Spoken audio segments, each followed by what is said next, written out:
विश्वगुरु जी का प्रॉब्लम क्या है, एक तो मुझे जैसे अभी ताज ने कहा, अब आएंगे तो नहीं मगर हम उनको भी निमंत्रण जाना चाहते हैं। 25 तारीख को आए आई चेकअप कैंप में आके एक बार आंख का चेकअप करा ले, तो आंख का चेकअप जब हो जाएगा तो उनको ठीक से दिखने लगेगा कि यहाँ ग्रोथ और डेवलपमेंट कहाँ का हुआ कहाँ का नहीं हुआ। देखिए हवाई यात्रा करके और हवाई जहाज में और अपने ही लोगों से इनपुट लेके उनको लगता है डेवलपमेंट नहीं हुआ है, मगर गौर मतलब ये फरमाया जाए कि उन्हीं की सरकार बराबर लगातार हर पैरामीटर पे ममता बनर्जी की सरकार को अवार्ड पे अवार्ड दिए जा रही है। सेफ्टी हो, सिक्योरिटी हो, महिला लोग के लिए स्कीम हो, जन कल्याण, फूड डिस्ट्रीब्यूशन हो, ऐसे कई मामले में इंडिया में नंबर 1 स्टेट में वेस्ट बंगाल आया है, जिसको 2024-25 के लिए भी इनाम मोदी जी ने या मोदी जी की सरकार ने दिया है। बट फिर से जो हम लोग की दिल्ली वाली सरकार है, इनका काम है लोगों को हैरान और परेशान करना, तो फिर से दोबारा हेयरिंग का नोटिस जारी की है। जिस पार्ट में पहले 10-15 करके हेयरिंग का नोटिस था, इस बार उस पार्ट में 100 से ज़्यादा के हेयरिंग का नोटिस है। वजह हाँ, हर एक पार्ट में, मतलब जिस हम जैसे ये ब्लाइजर डिस्ट्रिक्ट में खड़े हैं, यहाँ का बता रहे हैं, यहाँ पिछले बार 22 के आसपास का हम लोग का हेयरिंग हुआ था, इस बार 130 प्लस हेयरिंग है। वजह पता नहीं, सब कुछ यही लोग बना रहे हैं, सब कुछ यही लोग कर रहे हैं, मतलब चित भी इनका, पट भी इनका, दिन भी इनका, रात भी इनका, बस ये लोग लोगों को हैरान और परेशान कर रहे हैं। जोड़ासांको विधानसभा क्षेत्र के विधायक विवेक गुप्ता अब सिर्फ एक राजनेता, विधायक या पेशे से पत्रकार भर नहीं रह गए, बल्कि उनका नाम आज जनता की उम्मीद, आस्था और विकास का प्रतीक बन चुका है। जी हाँ, ये तस्वीरें आप अपनी स्क्रीन पर देख रहे हैं कोलकाता के वार्ड नंबर 43 की, जहां विधायक विवेक गुप्ता ने ममता बनर्जी सरकार के पिछले 15 वर्षों की उपलब्धियों को उन्नयने पंचोली नामक एक विशेष अभियान के जरिए जनता के सामने पेश किया। दरअसल यह कार्यक्रम तृणमूल कांग्रेस सरकार के 15 साल के विकास कार्यों के प्रचार अभियान का हिस्सा था, लेकिन जिस तरह से स्थानीय लोगों ने अपने प्रिय विधायक का जोरदार स्वागत किया, वह दृश्य बेहद भावुक और यादगार रहा। कहीं फूलों से स्वागत तो कहीं ढोल नगाड़ों के साथ उत्साह। खास तौर पर बच्चों में अपने विवेक अंकल और ताज अंकल से मिलने का जो उत्साह दिखा, वो काबिले तारीफ था। इस अवसर पर वार्ड नंबर 43 की काउंसिलर आयशा कनेज, वार्ड के वरिष्ठ टीएमसी नेता इरफान अली ताज, वार्ड नंबर 43 टीएमसी अध्यक्ष परवेज इकबाल समेत तृणमूल कांग्रेस के सैकड़ों कार्यकर्ता और समर्थक मौजूद रहे। कार्यक्रम के दौरान विधायक विवेक गुप्ता ने वार्ड के बुजुर्गों और सम्मानित नागरिकों को स्वयं सम्मानित किया और उनसे आशीर्वाद भी लिया, जो उनके जनता से गहरे जुड़ाव को दर्शाता है। यह रैली डोमजन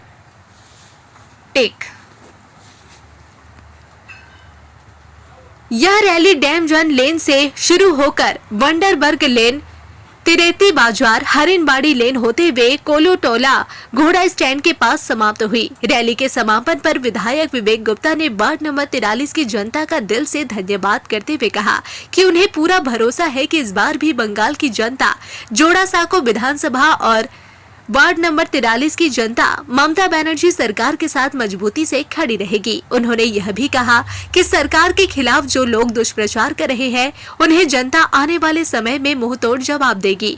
वहीं टीएमसी नेता इरफान अली ताज ने जनता को संबोधित करते हुए कहा कि वार्ड नंबर 43 में जनता से किए गए 99% वादे पूरे किए जा चुके हैं और यह सब विधायक विवेक गुप्ता के सहयोग और नेतृत्व के कारण ही संभव हो पाया है।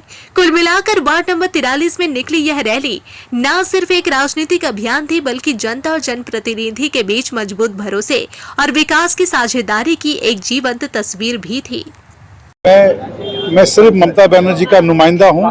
ये प्यार ममता बनर्जी के लिए है, अभिषेक बनर्जी के लिए है, तृणमूल कांग्रेस के लिए है, और सबसे बड़ी बात ये प्यार है ताज के अथक प्रयास के लिए, जो उसने कड़ी मेहनत की है और जहां 43 नंबर वार्ड को एक पिछड़ा वार्ड बोला जाता था, उसको एक आदर्श वार्ड, एक मॉडल वार्ड बनाने के लिए जो इसकी और इसकी टीम ने और हमारे काउंसलर आयशा कनीज जी ने किया है, ये सारा प्रशंसा, ये सारा पहचान उसके कारण है। मैं तो सिर्फ एक राहगर की तरह आ जाके मैंने सब खाली बटोरा है, काम इन लोगों ने किया है। दादा, और क्या कुछ उन्नति करने की जरूरत है? जो हमारे यहाँ वाटर लॉगिंग से लेकर ड्रिंकिंग वाटर का जहाँ जिस रोड में प्रॉब्लम था, छोटी छोटी गलियों में हमने उसको भी कराया। बहुत सारा काम ऐसा है जो सरकारी अख्तियार में नहीं आता, वो भी हमने कराया है। लोगों के कई बाथरूम टूट गए। देखिए, कोविड के बाद लोगों के जीवन में बहुत तरह की तकलीफें आई हैं। हम लोगों ने एक एक करके उस तकलीफों को पहचाना, आइडेंटिफाई किया और एक सुनियोजित तरीके से पूरे इलाके में काम करवाया। ईडी के डायरेक्टर नवीन जो है, राहुल नवीन, वो यहाँ पे आए हुए, इसको लेकर क्या कुछ कहेंगे? तो ईडी के डायरेक्टर आए हैं, वो ईडी के ऑफिसरों की सुध लें और अपना जो भी काम करना करे। इस पर मैं क्या टिप्पणी करूंगा मुझे नहीं पता। मैं खाली चाहूँगा, ये मेरी इच्छा है कि ईडी हो चाहे कोई भी संस्था हो इस तरह की, वो किसी भी राजनीतिक दल के दबाव में आके काम न करे। उन्नयन पंचोली का पूरा लिफलेट बांटा और उसमें पश्चिम बंगाल की 15 साल की हुकूमत का जो डेवलपमेंट आपने बताया, लेकिन विश्व गुरु जी ये कहते हैं कि बंगाल में बिल्कुल जंगल राज है और कोई भी विकास नहीं हुआ। विश्व गुरु जी का प्रॉब्लम क्या है, एक तो मुझे जैसे अभी ताज ने कहा, अब आएंगे तो नहीं मगर हम उनको भी निमंत्रण जाना चाहते हैं। 25 तारीख को आए, आई चेकअप कैंप में आके एक बार आंख का चेकअप करा ले। तो आंख का चेकअप जब हो जाएगा तो उनको ठीक से दिखने लगेगा कि यहाँ ग्रोथ और डेवलपमेंट कहाँ का हुआ कहाँ का नहीं हुआ। लेकिन हवाई यात्रा करके और हवाई जहाज में और अपने ही लोगों से इनपुट लेके उनको लगता है डेवलपमेंट नहीं हुआ है। मगर गौर मतलब ये फरमाया जाए कि उन्हीं की सरकार बराबर लगातार हर पैरामीटर पे ममता बनर्जी की सरकार को अवार्ड पे अवार्ड दिए जा रही है। सेफ्टी हो, सिक्योरिटी हो, महिला लोग के लिए स्कीम हो, जन कल्याण, फूड डिस्ट्रीब्यूशन हो, ऐसे कई मामले में इंडिया में नंबर 1 स्टेट में वेस्ट बंगाल आया है, जिसको 2024-25 के लिए भी इनाम मोदी जी ने या मोदी जी की सरकार ने दिया है। तो मोदी जी, ये कैसा आपका बयान है जो एक तरफ तो अवार्ड देता है और एक तरफ पनिशमेंट देता है। आज 43 में अब आया, लोगों को जो प्यार मिला, मोहब्बत मिला, क्या कहेंगे इसको देखते हैं? मैं इससे बहुत घबराहट होती है कि अब मेरी जिम्मेदारी और बढ़ गई है और काम करना है और मेहनत करना है और दुगनी अपने टीम को भी खटा के काम करना है ताकि हम इनकी उम्मीदों पे खरे उतर सके, इनके मंसूबों पर, इनकी आशाओं पर, इनके दिल की धड़कन पर हम लोग खरे उतर सके, इनका जीवन बेहतर बना सके। ये एक रास्ता है, एक प्रयास है, आगे बहुत बड़ी मंजिल तय करनी है, आगे बहुत सारा काम करना है। एक साइकिल के 2 पहिए होते हैं, एक पहिया अगर आप है तो दूसरा पहिया इस वार्ड के यहाँ के काउंसलर है और इरफान अली ताज है। अभी आपने बोला भी बात ताज, क्या बोलेंगे? ये हमारा इलेक्ट्रिक स्कूटर का इलेक्ट्रिसिटी है और उसकी बैटरी है और हम तो खाली खाचा है, जब पूरा बैटरी चार्ज होता है तो ये गाड़ी चल पड़ती है। 11 वार्ड के विधायक है, कौन सा वार्ड आपके दिल के सबसे ज्यादा नजदीक है? देखिए, एक माँ के लिए उसके सब बच्चे बराबर होते हैं, मगर ये भी सब तय है कि हर उंगली बराबर नहीं होती है। कोई उंगली, हाँ, तो बट मैं हमेशा कहता हूँ कि अगर ताज जैसा काउंसलर या ताज जैसे इंसान मुझे हर 11 वार्ड में मिल जाए। हमारे साथ 22 नंबर वार्ड के हमारे वार्ड प्रेसिडेंट वरुण मलिक साहब भी हैं, वो भी बहुत मेहनत करते हैं अपनी वार्ड में और वो अपने वार्ड में वो भी पूरी शिद्दत के साथ, पूरी मतलब अपना जितनी ताकत के साथ मेहनत करते हैं, बहुत अच्छा काम करते हैं। और आज 22 नंबर वार्ड में तृणमूल कांग्रेस का जो भी नामो निशान है वो सिर्फ और सिर्फ इनके देनों से। मगर कहीं ना कहीं लोगों में हम अपना शायद बात ठीक से नहीं बैठा पाते, इसमें कहीं ना कहीं हमारी कमियां हैं। हम आने वाले दिनों में उन सब वार्ड में और मेहनत करेंगे और जोर से काम करेंगे, दीदी का और अभिषेक का संदेश पहुंचाएंगे और ऊपर वाला ने चाहा तो जीत के उनको रिजल्ट देंगे। जोड़ासांको में 2 वार्ड ऐसे हैं जो भाजपा के जहाँ पे पार्षद है, फिर भी जब जोड़ासांको का विधानसभा का इलेक्शन आता है तो बीजेपी को अच्छा खासा लीड मिलता है, 40,000 के आसपास वोट मिलता है हर साल। देखिए, ऐसा है, कई लोग को ये अभी तक पता ही नहीं था कि वो लोग बीजेपी के लिए वोट क्यों दे रहे हैं। उनको ये पता ही नहीं था कि दूसरा कैंडिडेट भी है और उनको ये नहीं पता था कि हमारे यहाँ कुछ ग्रोथ हो सकता है, तरक्की हो सकता है, काम हो सकता है, नाला सफाई हो सकता है, रास्ता बन सकता है। अब तो पहली बार उन लोग को ये फ़र्क पता चल रहा है कि बीजेपी को वोट देने में और तृणमूल को वोट देने में फ़र्क क्या है। मैं उम्मीद करता हूँ कि आइंदा आने वाले दिनों में वो उन लोगों को वोट दें जो उनका काम कर सके। अल्हम्दुलिल्लाह लोग बहुत खुश थे और क्योंकि काम इस तरीके का हुआ है वार्ड में, जिसमें विवेक भैया का बहुत बड़ा योगदान है, हमारे एमएलए विवेक गुप्ता जी का या हमारे एमपी सुदीप बंदोपाध्याय जी का, इसलिए लोग खुश हैं। और जब लोग खुश होते हैं तो खुशी का इजहार करते हैं। तो जो आज हम लोग के जो दीदी की तरफ से, हमारी पार्टी की तरफ से जो प्रोग्राम लिया गया था उन्नयन संकल्प, तो जब उसका दौरा पे आज पहला आज हम लोग का पहला दौरा है, 3 दौरा हर वार्ड में हो रहा है। जब विवेक गुप्ता जी आए हम लोग के फर्दील अजीज़ एमएलए, तो सब बहुत खुश थे और अपनी खुशी का इजहार किया। जिस तरीके का काम वार्ड 43 में उसको सबने सराहा और सबने उनको दुआएं दी है और ये सबकी यही दिली तमन्ना कि वो फिर से दोबारा एमएलए बन करके जोड़ासांको में। SIR चल रहा है, अभी लोगों का हेयरिंग चल रहा है, और क्या क्या मुश्किलात अभी आपके वार्ड के लोगों को झेलना पड़ रहा है? अभी जैसे कि हम लोग का आज कंप्लीट हो गया था हम लोग का जितना भी हेयरिंग था, बट फिर से जो हम लोग की दिल्ली वाली सरकार है, इनका काम है लोगों को हैरान और परेशान करना, तो फिर से दोबारा हेयरिंग का नोटिस जारी की है।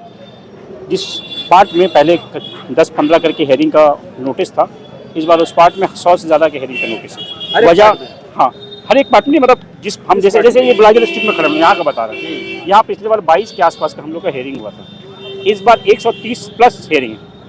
वजह पता नहीं, सब कुछ यही लोग बना रहे हैं, सब कुछ यही लोग कर रहे हैं। मतलब चित भी इनका, पट भी इनका, दिन भी इनका, रात भी इनका। बस ये लोग लोगों को हैरान और परेशान कर रहे हैं। परसों हमारे एमएलए साहब हम लोग सब मिल करके जोसेफ बिल्डिंग गए थे, क्योंकि बहुत सारे हमारे वार्ड के जो बुजुर्ग हैं जिनका SIR में नाम आया हेयरिंग के लिए, वो लोग जोसेफ बिल्डिंग यहाँ से जाना बहुत मुश्किल, बहुत टफ है। प्लस वहाँ कोई पार्किंग के इंतज़ाम नहीं है, प्लस ऊपर जाने के बाद में कहीं बैठने का इंतज़ाम नहीं है। तो हम लोगों ने जा करके हमारे रिटर्निंग ऑफिसर्स हम लोगों ने रिक्वेस्ट किया कि इसके अलावा दूसरा जो भी हेयरिंग हो वो हम लोग के जो जहाँ हम लोग का जो पोलिंग स्टेशन है इलाके उसी में हो। तो अब जैसा कि अभी सुप्रीम कोर्ट का जैसे कि ऑर्डर भी आया है, चलिए अल्लाह का शुक्र है कि बढ़िया ऑर्डर आया है, कम से कम कुछ लोगों के फेवर में कुछ बात आया है कि अब इतना दूर लोगों को नहीं जाना पड़ेगा। ये लोग जो लोगों को परेशान करने की कोशिश कर रहे हैं, ज़बरदस्ती फॉर्म भर करके लोगों के नाम कटवाने की कोशिश कर रहे हैं, उस पर ये लोग नाकामयाब होंगे बंगाल में। क्या क्या काम और करना बाकी है अभी 43 में?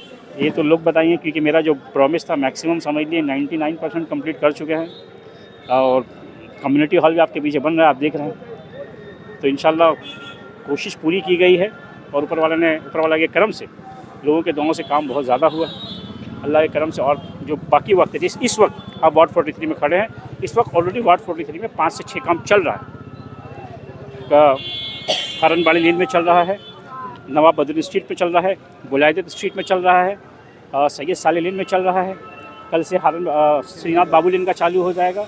अभी पूरे बंगाल में मतलब देखा जाए डेवलपमेंट का एकदम भरपूर तरीके से काम चल रहा है। अभी नया हम लोग की दीदी ने जो नया प्रोग्राम लाया था, नया प्रकल्प लाया था, अमर पाड़ा अमर समाधान, उसके वजह से जो छोटा मोटा काम भी बचा हुआ था वो सब काम भी पूरा हो जाएगा। अलहम्दुलिल्लाह।